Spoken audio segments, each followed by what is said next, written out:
ہمارے ایک بہت بڑے بزرگ ہیں حضرت امام بخاری رحمۃ اللہ علیہ، جن کا نام اکثر آپ سنتے ہیں، جنہوں نے بخاری شریف لکھی۔ ان کے استاد ہیں حضرت عبداللہ بن مبارک رحمۃ اللہ علیہ، خلیفہ ہارون رشید کے زمانے میں۔ تو عبداللہ بن مبارک اگر آ جاتے تو پھر بادشاہ کی مجلس خالی ہو جاتی، لوگ سارے اٹھ کے عبداللہ بن مبارک کی مجلس میں بیٹھ جاتے۔ اتنی عظیم ہستی تھی۔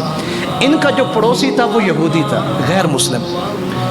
ایک طویل مدت تک آپ کا معاملہ کیا رہا اس پڑوسی کے ساتھ؟ آپ نے طویل مدت، فرماتے ہیں، میں نے جب بھی گھر میں ہم نے کھانا کھایا تو ہمارے گھر میں کوئی ایک دن بھی ایسا کھانا نہیں کھایا گیا کہ وہ کھانا میری فیملی نے کھایا ہو اور وہی کھانا میرے ہمسائے کی فیملی نے نہ کھایا ہو۔ یعنی گھر میں کھانا بنایا تو پھر ہمسائے کے گھر میں ضرور بھیجے۔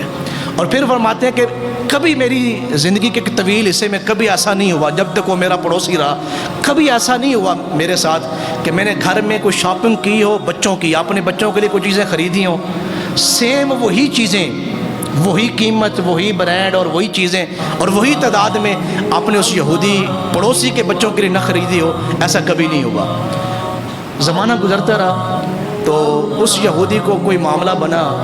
تو اس نے اپنا مکان بیچنا چاہا، تو آواز اس نے باہر نکالی کہ میں نے مکان بیچنا ہے۔ اب ذرا میں اس بات پہ توجہ چاہوں گا آپ کی، یہاں آواز نکلے یا فلاں شخص مکان بیچ رہا ہے یا دکان بیچ رہا ہے یا پلاٹ بیچ رہا ہے، تو پھر قریب قریب کے لوگ اس میں دلچسپی لیتے ہیں۔ تو وہاں لوگوں نے دلچسپی لی، اور جیسے ہمارے یہاں آج وہ ایجنٹ وغیرہ یا ڈیلر وغیرہ ہوتے ہیں، تو وہ ڈیلر وغیرہ آگے کہ جناب آپ مکان کی کیا ڈیمانڈ کرتے ہیں؟ تو انہوں نے کہا، اس یہودی نے کہا کہ جناب 2000 درہم مانگتا ہوں میں، اور اس سے 1 روپیہ کم نہیں بیچوں گا، 2000 درہم لوں گا مکان کی قیمت۔ تو انہوں نے کہا کہ یار آپ کا دماغ ٹھیک ہے کہ مارکیٹ کا ریٹ تو یہ نہیں ہے، آپ مارکیٹ کے حساب سے ڈبل پیسے مانگ رہے ہیں، آپ کو ملتی جلتی بات کریں تو پھر ہم اس کے خریدار ہو سکتے ہیں یا اس کو بکوا دیتے ہیں۔ تو اس نے ایک بڑی شاندار بات کہی جو ہمارے لیے بڑی سبق آموز ہے۔ تو اس نے کہا کہ کیونکہ آپ بھی اسی علاقے میں رہتے ہیں تو میں بھی اسی علاقے میں رہتا ہوں، تو مجھے پتہ ہے کہ اس مکان کا ریٹ کیا ہے یا اس مارکیٹ میں زمین کی ویلیو کیا ہے، یہ مجھے پتہ ہے۔ مجھے پتہ ہے کہ میرے مکان کی جو قیمت ہے وہ اس وقت 1000 درہم ہے۔ انہوں نے کہا پھر آپ 2000 درہم کی ضد کیوں کر رہے ہیں؟ انہوں نے کہا 1000 درہم میں اپنے مکان کی قیمت لگا رہا ہوں اور 1000 درہم میں اپنے پڑوسی حضرت عبداللہ بن مبارک کی قیمت لگا رہا ہوں۔ آپ مارکیٹ کی بات کر رہے ہیں نا کہ مارکیٹ میں ویلیو یہ ہے مکان میں، تو آپ پوری مارکیٹ کو ڈھونڈیں اس علاقے میں، اگر کسی کا پڑوسی عبداللہ ابن مبارک جیسا ہے تو پھر مجھے بتائیں، اگر نہیں تو میں 2000 درہم اس لیے منگا رہا ہوں کہ 1000 درہم میرے مکان کی قیمت ہے اور 1000 جو قیمت ہے وہ میرے پڑوسی کی حکومت جو ہے قیمت ہے، کہ جو بندہ یہاں پہ آ کے رہے گا وہ سب سے خوش نصیب ہوگا کہ اس کو پڑوسی عبداللہ ابن مبارک جیسا آدمی ملے گا۔ ہمارے ہاں کتنی فیکٹریاں اور کتنی دکانیں اور کتنے مکان یا پلاٹ اس لیے نہیں بکتے کہ وہاں کا پڑوسی اچھا نہیں ہوتا۔ مکان اجڑ گئے، فیکٹریاں اجڑ گئی، دکانیں اجڑ گئیں، پڑوسی اچھے نہیں ہیں۔ تو اس لیے آئیں کہ جب آپ مکان بیچیں یا آپ دکان بیچیں یا آپ فیکٹری بیچیں یا آپ پلاٹ بیچیں تو آپ کے پڑوسی یہ کہیں کہ یار آپ بڑی اچھی جگہ پہ آئے ہیں، کہ یہ جو بندہ میرے ساتھ جو پڑوسی ہے نا، تمہیں سب سے بڑا فائدہ یہ ہے کہ یہاں کو تکلیف نہیں ہوگی، یہاں کے لوگ بہت اچھے ہیں، ہماری گلی کے لوگ بہت اچھے ہیں، ہمارے ہمسائے بہت اچھے ہیں۔ اس طرح کی یادیں آپ چھوڑ کے جائیں۔ اللہ تعالی ہم سب کو اچھا بننے کی توفیق نصیب فرمائے۔ گھروں میں نے کسی جگہ پہ ایک مقولہ پڑھا تھا کہ مکانوں میں تو سبھی لوگ رہ لیتے ہیں، گھروں میں سبھی لوگ رہتے ہیں، لیکن دلوں میں بہت کم لوگ رہتے ہیں۔ کوشش کریں کہ دلوں میں، آخری ایک چھوٹی سی میں گزارش کروں گا، آپ جانتے ہیں کہ اس وقت ہمارے ملک کی جو صورتحال ہے وہ بڑی عجیب ہے۔ یہ بالخصوص بلوچستان کا جو علاقہ ہے اور پھر بلوچستان سے جو ڈیرہ غازی خان کا جو علاقہ ہے، یہ پچھلے 2-3 دن میں بہت بڑے لیول کی وہاں پہ سیلاب سے تباہی ہوئی ہے۔ یہ کچھ جمعہ شریف پہلے ہم یہاں سے اس علاقے میں گئے ہوئے تھے، یہاں وہ بچے موجود ہیں، عمیر صاحب، ارسلان صاحب، طاہر سلطان صاحب، بلال بھائی، ہم ان علاقوں میں گئے تھے کچھ اپنی سطح پہ امداد وغیرہ لے کے۔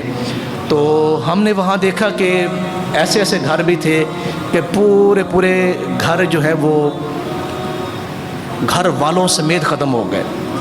کئی گھر ایسے بھی دیکھے، یہ بچوں سے پوچھیں آپ بعد میں جمعے کے بعد، کہ وہاں کوئی ایک آدمی بھی زندہ نہیں بچا۔ مجھے جہاں تک خبر ہے کہ وہاں دور دور تک روڈ جو ہیں وہ بیچارے لوگوں سے بھرے ہوئے ہیں، اور وہ فضا کے نیچے بیٹھے ہیں، جن کی گندم جو ہے وہ پانی کی نظر ہو گئی، اور مال پانی کی نظر ہو گیا، اور دیگر معاملات جو ہیں وہ پانی کی نظر ہو گئے۔ غربت نے چھینے سنگھار کیسے کیسے، اور پھر دکھائے مجھے دار کیسے کیسے، اور راہ الفت میں کوئی مجھ سے پوچھے لٹا ہوں میں ہر بار کیسے کیسے۔ میں کیسے بتاؤں کہ میری غربت نے، میں کیسے بتاؤں کہ میری غربت نے گوائے ہیں مجھ سے یار کیسے کیسے،